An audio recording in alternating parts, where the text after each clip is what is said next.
Ja, blijkbaar is dat ontdekt dat we dat gedaan hebben. En dan kregen we ineens het Zeeuws compliment. Dus dat was leuk. Dat was heel erg leuk. Traditiegetrouw worden in januari de Zeeuwse complimenten uitgereikt door de provincie Zeeland. Ook Diana Roelands kreeg er een uitgereikt voor haar inzet als coördinator van actieteam Hoornaars. En hoewel haar naam op de plaquette staat, vindt ze eigenlijk dat het een compliment is voor alle Zeeuws-Vlamingen. Ja, dat is geweldig. Maar dat heb ik niet alleen gekregen. Hè?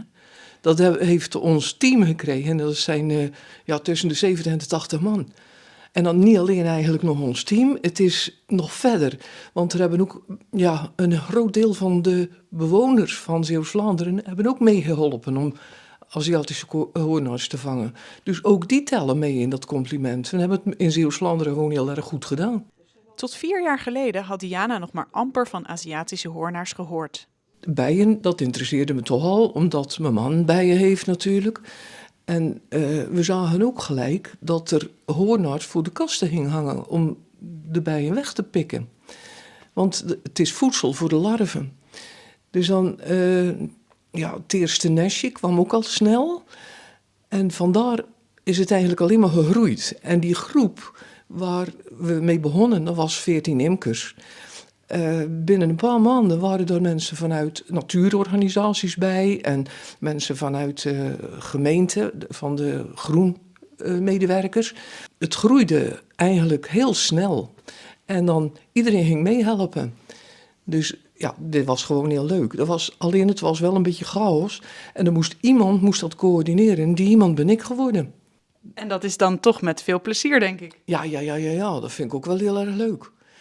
Is het een fulltime job?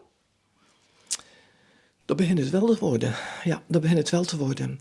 Ik heb vorig jaar echt, vooral in die drukkere periode, dat er nesten gemeld werden, dan heb ik toch dagen gehad dat ik, 's morgens om 8 uur hier zat en dat ik er 's avonds om 10 uur nog zat. En dan tussendoor even eten, maar ja, dat deed mijn man dan wel het een en ander aan. Heb je nog tijd voor andere hobby's? Even denken. Ja, tuurlijk.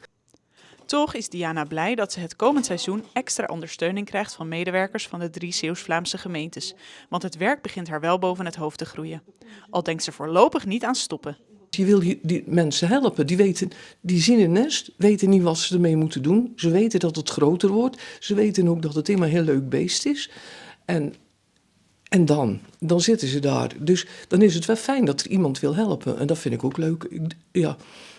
Het is voor de insecten dat we het doen, maar ook voor de mensen. Eigenlijk ook, bij mij is het meer voor de mensen om ze te helpen.